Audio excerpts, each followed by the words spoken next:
Estate. Good evening. I'm Lyndon McIntyre. Welcome to the Fifth Estate. There's a new curse in town. Your town, maybe. A new drug of choice. It's an addiction that's eating up Canadian lives. It's shockingly easy to come by, and it gets worse. The drugs involved are all perfectly legal. A class of narcotics called opioids. They're time-release prescription painkillers, and on the street, users know how to break them down for a lightning-fast high. To do this pill is bliss. It is absolutely bliss. And viciously addictive. Now Canadian addicts are invading hospitals, assaulting doctors, ready to do just about anything for that next fix. I have one friend that got her boyfriend to break his hand just to get a prescription. He broke his hand in order to get painkillers. Yep.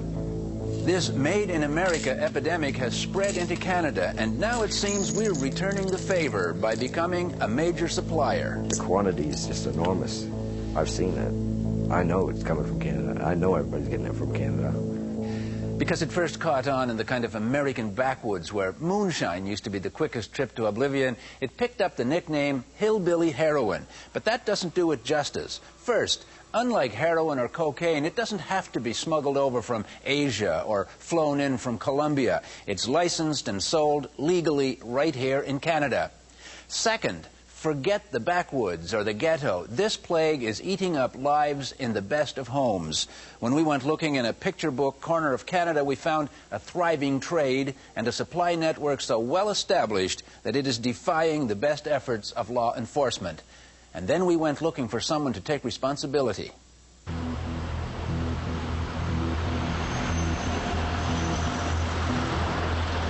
Calais, Maine, an American town that's almost in Canada. And if you took away the flags, almost Canadian, or at least the way we like to think of being Canadian. Not as prosperous as much of North America, but peaceful, orderly, and safe. But now, a plague is creeping up America's east coast along the spine of Appalachia, and it's devastating quiet towns like Calais. To do this pill is bliss. It is absolutely bliss. Part of the bliss comes from knowing that he's using a legal drug manufactured in a government-approved lab, dispensed by a licensed pharmacy.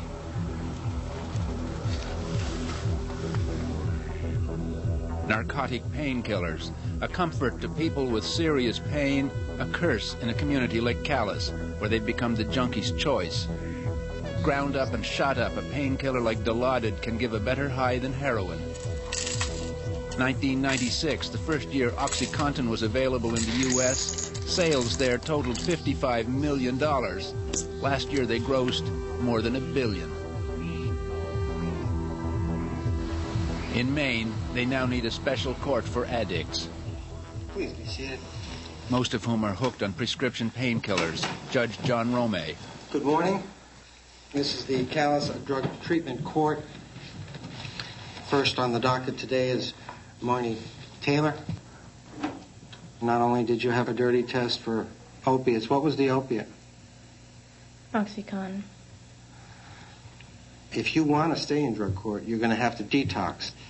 And the only way that I can be sure that you're detoxed is if you go to jail for a substantial period of time and that you test it every day in jail. I think people are becoming aware that we have an epidemic problem in rural Maine with prescription narcotic addiction. Epidemic, that's a big word. Well, 5 years ago, our jail was taking in boarders. We were about half full, and now we're 40 or 50% over capacity. The difference can all be attributed to prescription narcotics. Comforting assumptions are breaking down. That small towns and rural byways are intrinsically safe places to raise families. That addiction is an urban ghetto problem. That's what Hal Carter's parents used to think. Then they discovered he was abusing OxyContin, hooked on more than the dosage usually reserved for the most extreme pain imaginable. without oxys, I was incapable of doing anything at all. I couldn't even get out of bed, couldn't think, just couldn't function. You know, I was probably doing twice the dosage of a major cancer patient. At my height, I was probably up to just the bare minimum would probably be 3 to 4 oxy 80s a day just to get by. And you were what age? At the height, when I was at my worst, 17, going on 18. And at the age of 19, you're burned out. Yeah. His story is fairly typical. Above-average student from a middle-class family, gifted athlete, fooling around with drugs, almost immediately addicted to painkillers, eventually struggling with a habit that nearly destroyed him. Then during one $600 drug binge, the wake-up call. I went to the bathroom for a minute. I started dry heaving, and suddenly blood just started gushing out of my nose. And the sad thing was, I was trying not to lose any of my blood because it was full of dope. It was coming back out of my nose, and I could see the powder and chalk all in it too. So I was trying to keep it, and that was making me vomit, and because I was trying to actually eat it, and eat your own blood. Yeah. Mary Carter is his mother. When Hal realized that his addiction was destroying her too, he went cold turkey. He did not want to do any more drugs. He came down over the stairs, very emotional, and said, "I need some help." And Hal went back up to his room, and that's where he did his detoxing in his own bedroom. All by himself? All by himself. With his mom and dad standing there watching him shake, vomiting, diarrhea, not able to eat a thing. Hal looks a keen-looking little fella. Hal was the youngest of the Carter children. After weeks breaking the physical addiction, he started the long struggle for psychological control. The family thought they'd survived the crisis, but there was already another in the making. One that Hal has trouble acknowledging because he blames himself for starting it when he was still a junkie. You weren't the only member of the family that had a problem like this. I wonder, did your problem infect somebody else, or is it a totally different situation? Yeah, I don't know if I want to talk about that. Okay, that's fair enough. Yeah, I won't talk about that. His sister Carrie was depressed over boyfriend troubles. When she asked Hal to help her get some drugs to make her happy again, he was happy to oblige. She became addicted even more quickly than he did. She was shooting up. The needle. The needle. Booting up. She would tell these stories of, well, I was with somebody that booted up the other night. And you'd get this sickness in your stomach and think, oh my God, is she telling me that she is doing this? And you would ask her and she'd deny it. Until one day she sat at the table and looked me right in the eye and said, I'm shooting up. Carrie Carter. Then it was petty crime to support the habit, and then drug court. Carrie, you've been in the program 9 days, and you got off to a great start. You've been clean. What are your impressions about the drug court? I like it. Yeah, I'm glad to hear that. I want to get off drugs, but there's a part of me, I love it. I love it. I love the feeling. And the fact, me thinking that I'm never going to do another drug in my life, kind of makes me a little sad, I'm still young and I still want to party and stuff like that. It might start with parties and feeling high, but it soon becomes a solitary struggle to feel normal. When the pill breaks down, the chemistry breaks down too, releasing enough narcotic to last for hours in one electrifying surge.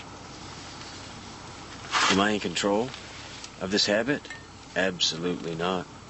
There's no such thing as an addict in control. I was middle class, Had a wonderful job, low to mid $40,000 a year income. I was married, in house, new car. I was middle class and normal.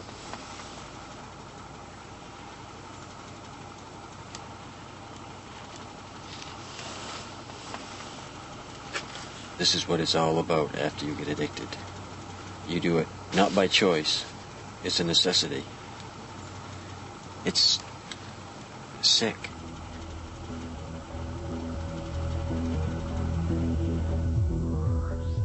Since the start of last year, nearly 800 people in the U.S. have died from overdosing on popular narcotic painkillers. The problem has been particularly bad in the Appalachian region, from Georgia to Maine, afflicting rural communities the way crack hit the city streets and alleyways. There really isn't a neighborhood that I could take you to and with any degree of certainty say that this area is untouched by a drug problem. Lieutenant Mike Riggs of the Washington County, Maine Sheriff's Department says prescription drug abuse has grown so quickly, lawmen like him may never catch up. So it's not a matter of taking us to the druggy neighborhood. It's a matter of not being able to find one that isn't. Pretty much. That's right. Getting the drugs is limited only by the creativity of the addict. Any way that you can imagine to get a pill, they've come up with it. They're diverted from their inception at every step of the way. Old people supplementing their income. People who have obtained it fraudulently with a false ailment. People that work in pharmacies smuggling it out. People stealing it from people who legitimately need it. It's a policeman's nightmare. There seems to be no central supply system, but rather a broadly based culture in which an incalculable number of addicts sell legal drugs to each other. Street prices now run at about $1 a milligram, and a serious addict might need 400 milligrams a day just to feel okay. OxyContin. That's right. And that's Dilaudid. That's Dilaudid. If you can see somebody selling a pill half the size of a pencil eraser, you've got good eyes. You need to come to work for us. Because what you're going to see is the palm of a hand or something like that. A dog can't smell it. If you want to hide it, you put it in a piece of bubble gum, throw it in your ashtray. Nobody will ever look there, and it'll stay there for as long as you want it to. So how do you do it? How do you catch them? If I tell you the two secrets that I have, I won't get them that I do get.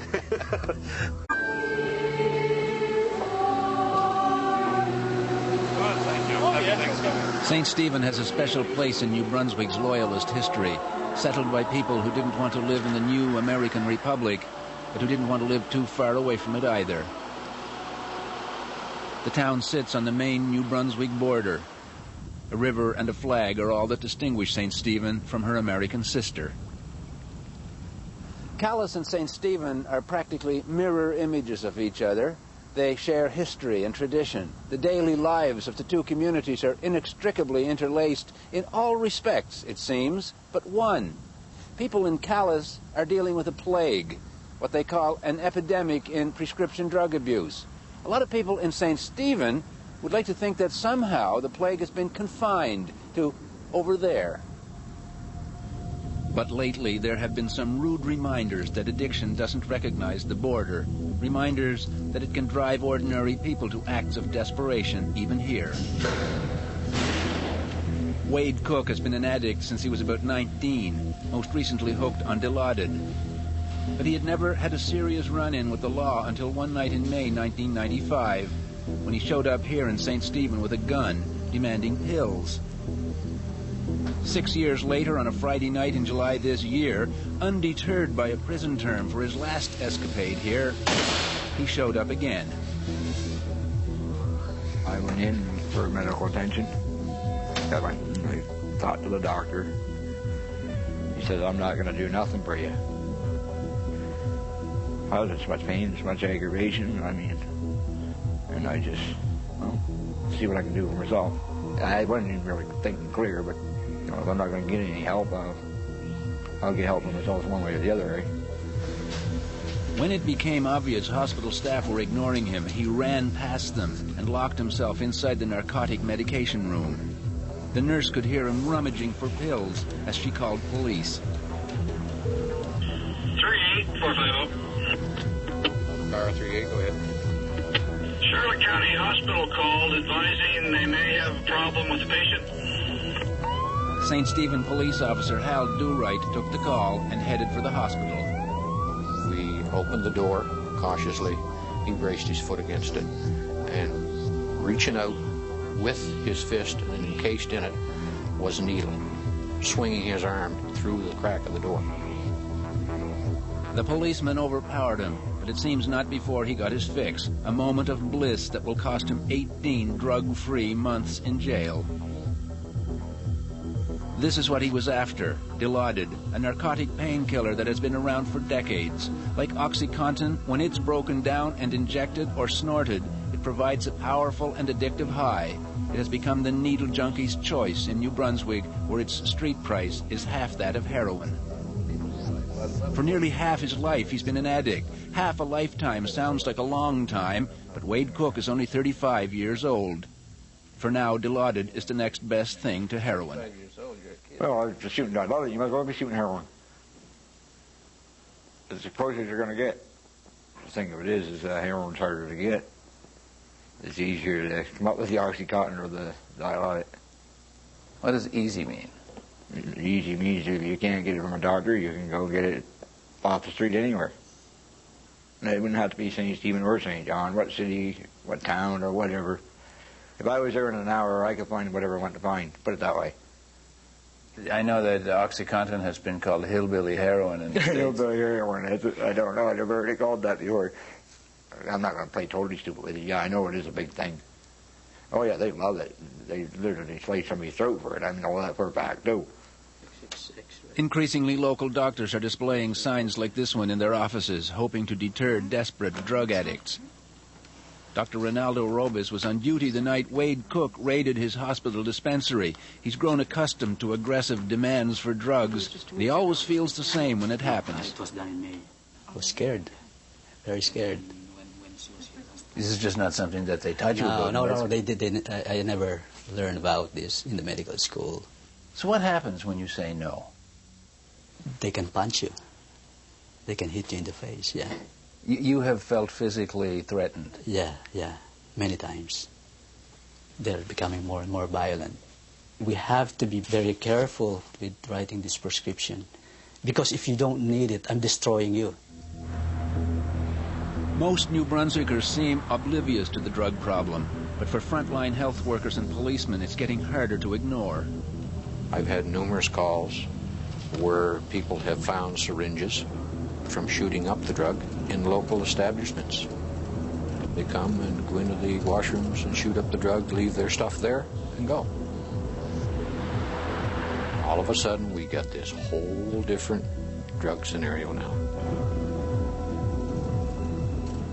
Now we're into harder drugs, vastly more addictive drugs, and this is going to be a major concern to the health system and to the young kids growing up, doing that initial experimentation.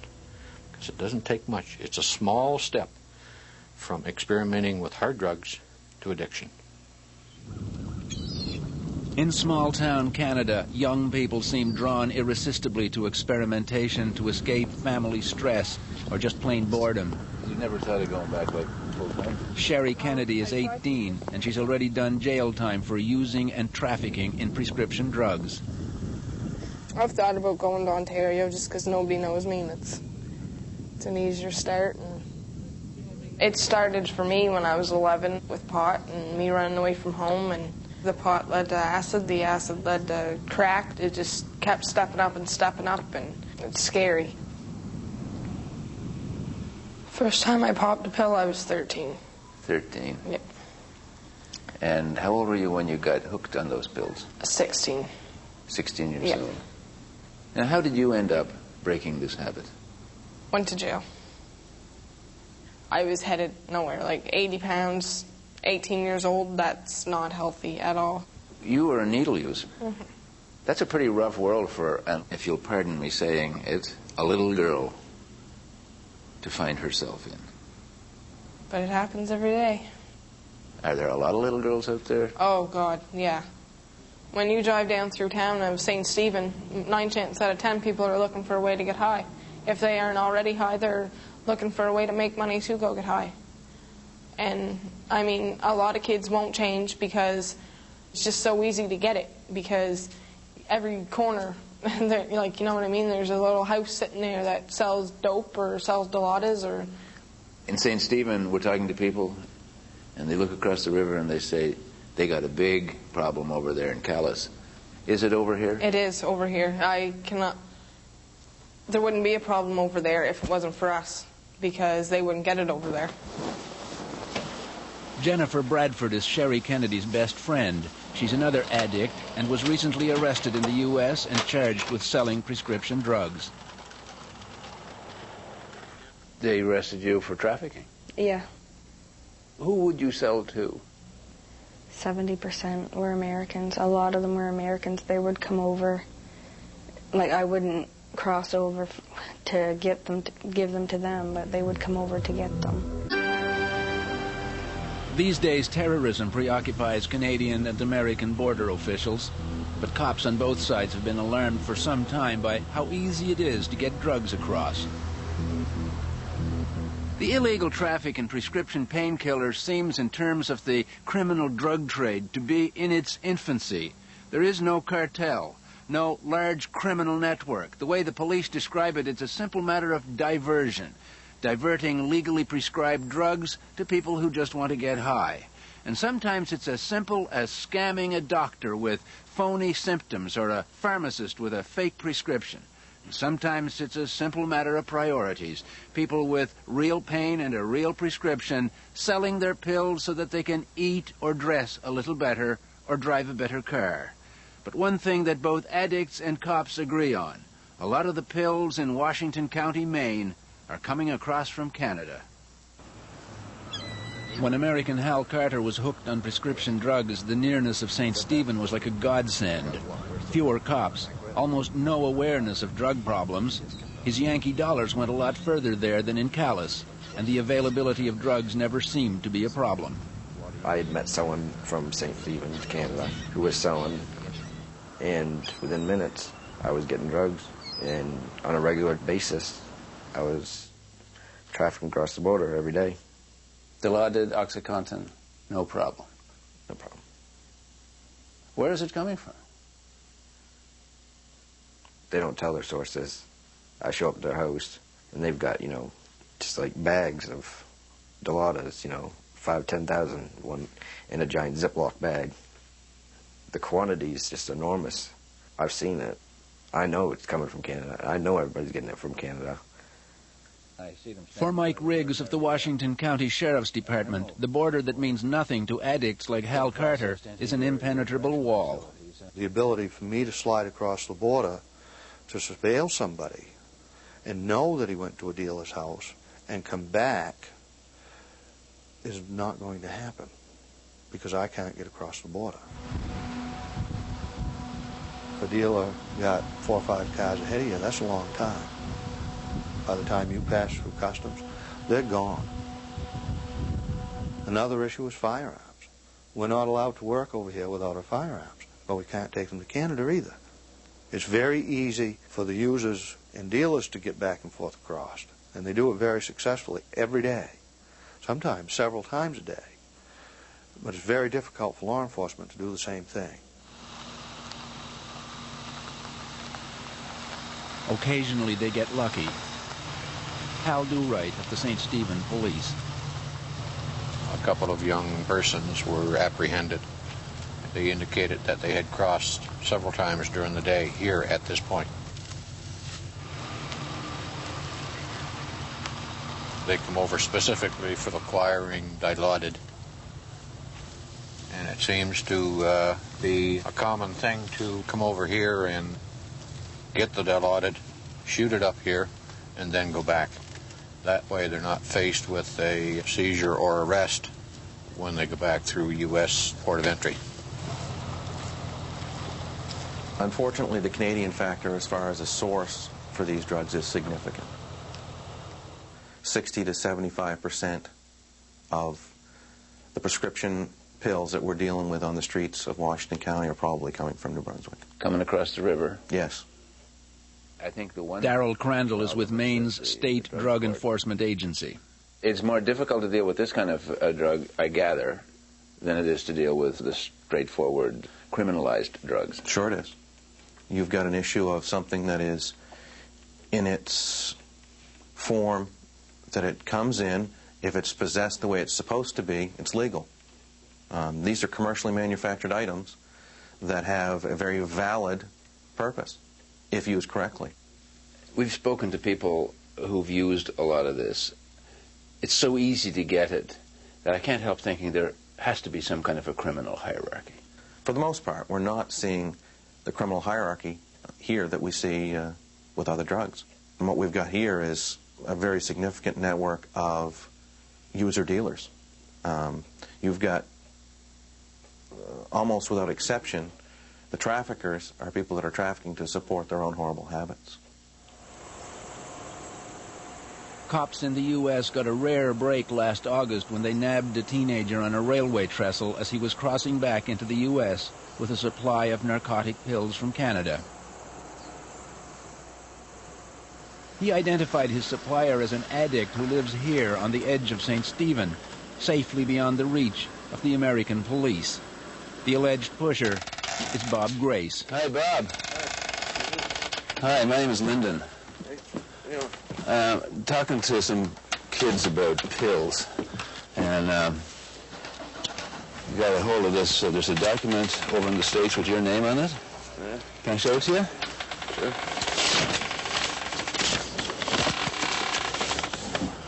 Says that Bob Grace sells pills.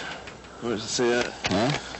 Bobby Grace seems more of a victim of drugs than someone profiting from them, but in the pathetic world of prescription drug abuse, it's hard to tell the addicts from the pushers. They say you're a dope dealer. I'm not a dope dealer. I do dope. Like, I got a problem. A lot of people who have the habit as bad as you clearly have it just have to support it by selling some of their own stuff, right? Well, no, I get a check every month. Plus, I do under the table work. I don't really do as much as you'd think I do. But once it's got you, it's got it got you by the balls. Kid gets picked up on the trestle. Yeah. And right here he says he went to Bob's house, where he purchased 143 K8 dilaudid pills, paid $20 a pill, paid you $2,000, and he owed you money because he'd been coming here for a couple of years, he says. Yeah. So, where's he coming from? That's bullshit about me selling stuff, And where do you have to go and get your fix? Sometimes friends, have a prescription of them or something lesser, there's oxycontins and stuff like that, and I'll have to settle for that. Sounds to me like there's just a whole bunch of little grannies and people with pain in their back, and they peddle part of their... Yeah, well, obviously, but there's people that get their prescription and stuff, and, obviously a big pile of pills like that for $2,000 American. Glad they can't go without their painkillers for that kind of money. You can't keep doing this indefinitely. You're going to be in a big hole in the ground one of these days. As we spoke, it became increasingly clear that Bobby Grace, allegedly a major drug dealer, was sick and broke, and also in the early stages of withdrawal. Like, right now, I haven't done anything since yesterday. And, withdrawals are already starting to kick in and stuff. And, I just, weigh my options. I just died. Sherry Kennedy, former prescription drug addict and dealer. If you're getting a prescription for $7, but yet you can sell a pill for $40 Canadian, or you go to Machias and you can sell a pill for $50 American, I mean, you're gonna do it. You're gonna. If you can make that much money off of it, you're gonna do it. Some people will do stuff to themselves just so they can get a prescription to either deal or have for personal use. It just... Like what? What would they do with the ticket? What do you know that somebody did? I have one friend that got her boyfriend to break his hand just to get a prescription of Dilaudid. He broke his hand in order to get painkillers. Yep. How addicts get their pills may be mysterious, but there is no mystery about where the pills come from. Every single pill passes through a pharmacy, and pharmacists know a lot of them are getting into the hands and arms of addicts. Valerie McDonald sees the problem growing from her pharmacy window in St. Stephen. It started to become an obvious problem when you saw kids hanging out in the parking lot selling pills. What about across the counter? Are you able to see on a daily basis what this problem looks like? It becomes evident when you get people who you don't know. They're not from this community, and they're coming with prescriptions from doctors not from this community for medications that are subject to abuse, like narcotics. OxyContin, phenomenally successful in the U.S., is also enjoying rocketing popularity in Canada. In 1996, the first year it was available here, doctors wrote fewer than 600 prescriptions for it. Last year they wrote more than 126,000, which is still a fraction of the nearly 6 million OxyContin prescriptions American doctors wrote last year. Now we're here not because we think Holland, Penobscot Valley has a major problem with these drugs. In fact, we're hoping very much that you don't. When Jay McCloskey was a prosecutor in Maine, he was known for his hard line on prescription drug abuse. So the company that makes it, Purdue Pharma, now facing at least 13 class action lawsuits, hired McCloskey to speak for them. Do you get any sense within the corporation that maybe they created a little monster here? No, I think not in. That there can be too much of a good thing. No, I don't think so, because I think you have to look at it from their perspective, and what you're not seeing is the thousands and thousands of people who have been literally saved by this drug, OxyContin. You know, Purdue Pharma doesn't tell you to crush and snort OxyContin when the doctor prescribes it to you. Purdue Pharma believes it's up to doctors to be more careful about who gets painkillers like OxyContin. Doctors have known from the beginning that narcotic medication can lead to addiction. We had found instances when doctors were handing out prescription narcotics like candy. It doesn't take many of those doctors to addict a population in an area, and once you get an opiate population, it will grow year after year. Is that enough to go around hassling the doctors? Well, obviously, you know, doctors are trying to treat as many patients as they can, but ultimately they have to realize that the medical problems that come with an opiate addiction are going to swamp them sooner or later if they don't properly assess and treat pain. Doctors like Rinaldo Robes say they're in a bind.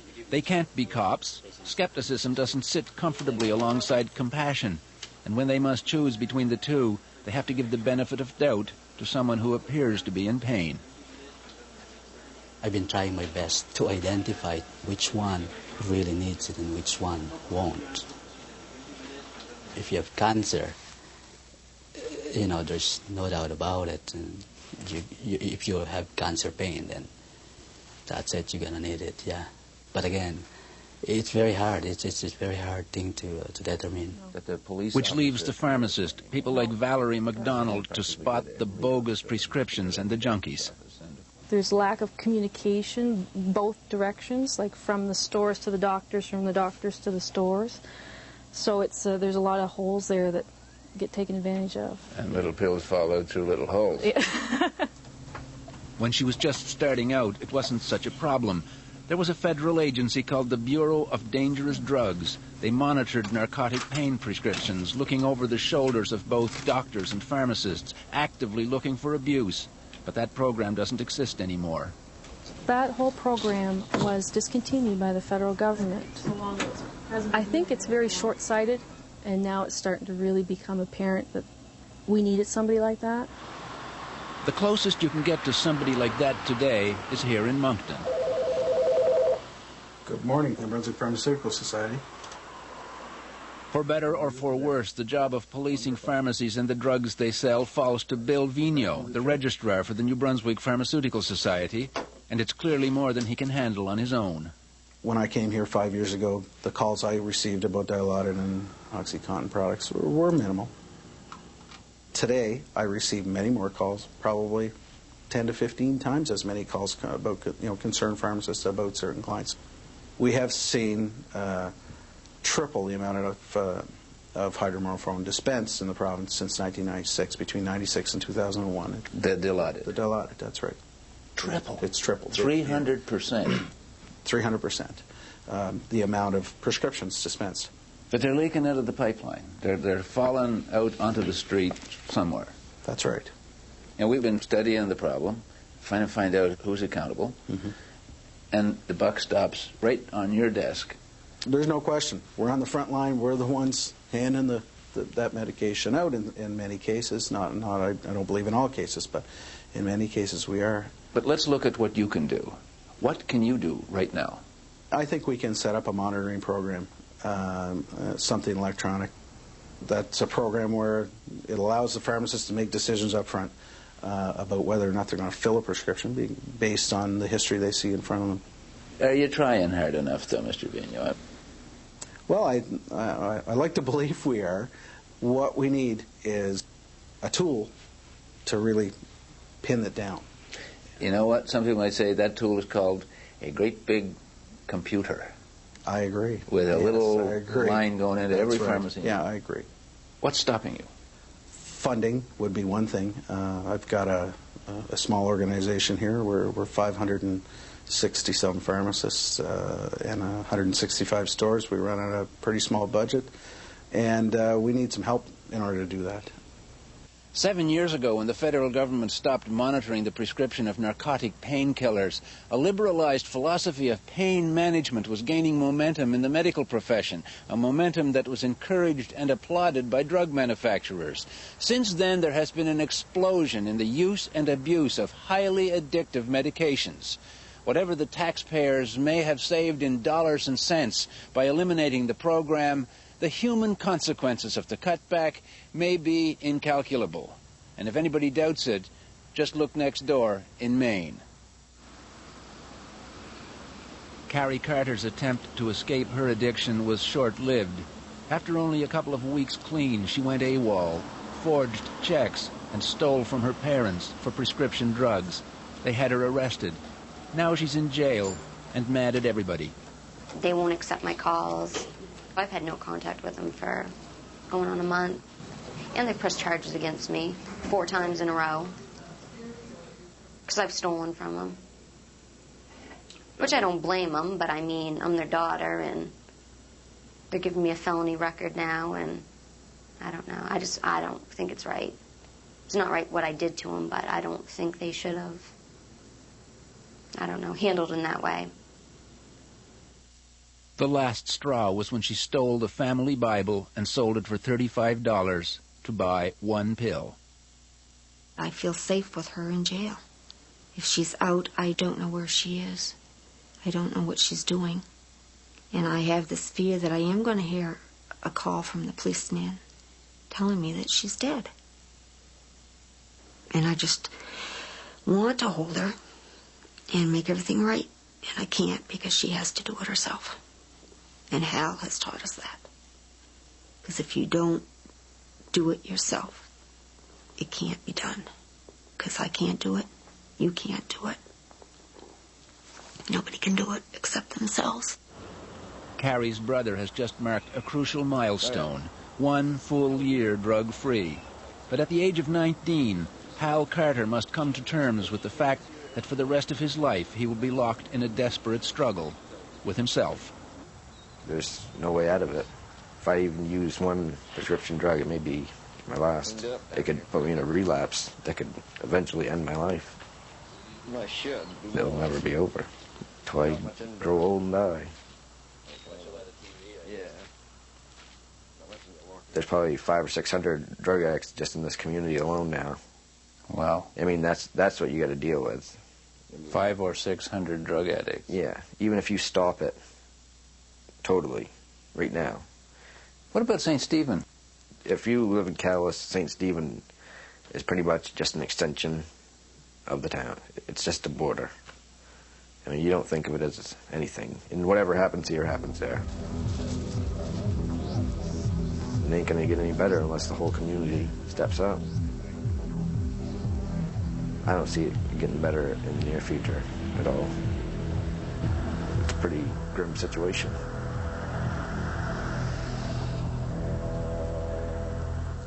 That's our program for tonight. For all of us here at the Fifth Estate, I'm Lyndon McIntyre. Thanks for watching. Good night.